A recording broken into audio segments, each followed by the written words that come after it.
د رسول الله مبارک یو نږدې صحابي حضرت جابر ابن عبدالله دا د مدینه منورې انصاری صحابي دی او پیغمبر علیه السلام ته ډېر محبوب او ډېر زیاتې خوښو. د پلار په احد کې شهید شوی و، عبدالله یې نوم، نو ډېرې قرضونه پې د پاسه وړېدلي وو. چې پلار یې شهید شو نو حضرت جابر وایي چې ما سره د نور څه فکر نو، ما سره د خپل پلار د قرضونو فکر و چې الله زما د پلار د قرضونو به څنګه خلاصېږي. او ټولو قرضدارو له مې نیټه ورکړې وه چې باغ کله شوکه شي د کجورو باغ نو زه به تاسو له کجورې در کوم په قرضونو کې. خو چې سوچ مې وکړ نو کجورې ډېرې لږې وې او قرضونه ډېر زیات وو. وی ما نبی کریم صلی الله علیه وسلم ته عرض وکړ چې د الله رسوله زما په پلار ډېر قرضونه دي او زما د باغ چې څومره کجورې دي ډېرې لږې دي، زما د پلار قرضونه پې نه خلاصېږي، اسم پې نه خلاصېږي. نو زه دا قرضداري راغواړم چې د چا قرضونه دي او تاسو هم راشئ، نو که هغوی تا وویني نو زما پلار ته څه معافي وکړي، دا شته به زه ټولې ورکم، ځان ته یو کجور هم نه پرېږدم، خو که زما پلار ستا په مخ وبخي نو زما د پلار غاړه به خلاصه شي. وی رسول الله مبارک وفرمایل چې ډېره ښه د کجورو شوکه وه او هر قسم کجوره ځان ځان له ډېرې کا. د کجورو مختلف قسمونه وي، کجوره مې وشوکوله او هره کجوره مې ځان ځان له ډېرې کړه او چې د چا قرضونه ټول مې باغ ته راوغوښتل. او نبی کریم صلی الله علیه وسلم او حضرت عمر فاروق رضی الله عنه او صحابه سره غیم راغل. وی چې قرضونو والا پیغمبر علیه السلام ولید نو ماته سترګې برندې کړې چې دا دې څه چل وکړو، مونږ خو قرض نه پرېږدو او دا خو تا نبي علیه السلام مونږ له راوسته. اوس د پیغمبر مبارک د مخ هم نه شو رغړېدلی، د هغه خبره به هم منو او دې خوا زمونږ بلا قرضونه دي، دا ستا کجوره خو د یو قرضداري د قرض د خلاصېدو نه کېږي، شیم دی لږ دی. اوس مونږ نشو معاف کولی. وی زه د هغې په سترګو پوه شوم چې په ما باندې را برن شو، خو رسول الله مبارک هر څه ولیدل هم پوه شو.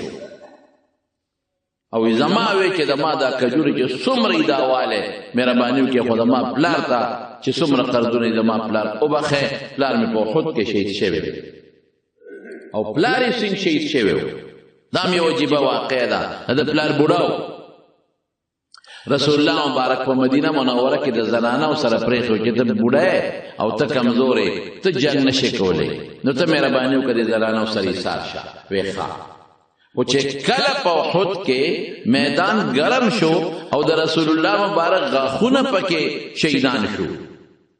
پکې مات شو، نو مدینې ته اطلاع راورسېدله. نو د مدینې نه خلکو غروال، ښځو منډې کړې او سړو منډې کړې. نو دې غریب خو بوډا دم توره ځان پسې راښکا او احد ته ځان ورسو. خو په صحابو دومره غوبل راغلی و دغه وخت کې، یو پروپیګنډه وه چې رسول الله صلی الله علیه وسلم شهید شوی دی. صحابو یې قسم دی که مونږ په ځان پوهېږو. ډېرو صحابو تورې وغورځولې، وی چې نبي علیه السلام شهید شو، مونږ په دنیا کې څه کوو. نو دې د صحابو د لاسه غریب په تورو لګېده، د خپلو ملګرو د لاسه بوډا او سپین ږیرې ولګېده او دا غریب شهید شو. بهر کیف وی رسول الله مبارک پوه شو چې دا قرضداري خو قرض نه پرېږدي، د سترګو په اشارو باندې پوه شو. وی ما ته وی چې ودرېږه صبر وکړه جابر. او نبی علیه السلام لاړو،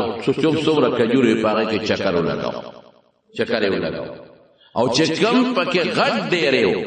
هغې ته نبی کریم صلی الله علیه وسلم په خپله کېناسته او ما ته وی قرضداري دی یو را مخکې کا، ستا څومره کېږي دومره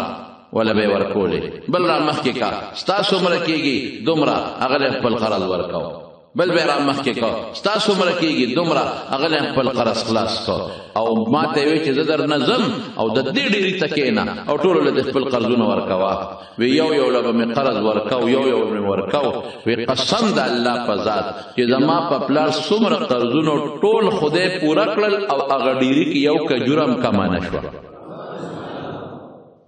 نور خو سالم پاتې شو نور ډېری خو چې کوم ته رسول الله مبارک ناستو یو کجورم پکې کمه نه شوه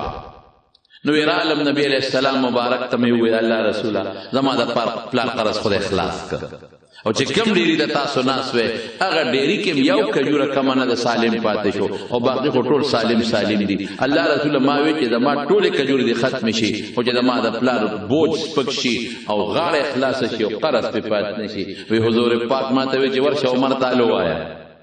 عمر تعالی وایا وی لاړم او حضرت عمر فاروق رضی الله عنه ته الوی وی هغه وی چې جابره چې کوم حضور پاک په کجورو کې چکر لګاو نو زه پوه شم چې دې کې به خدای برکت اچي دا هغه وخت سره پوه شم چې دې کې به الله برکت اچي دا حضرت جابر د حضور پاک ډیر خوښو ډیر مینه ور سره نو دا جابر رضی الله عنه د نبی کریم صلی الله علیه وسلم نے حدیث نقل کړي او سوي وی حضور پاک او فرمایل اتقوا الظلم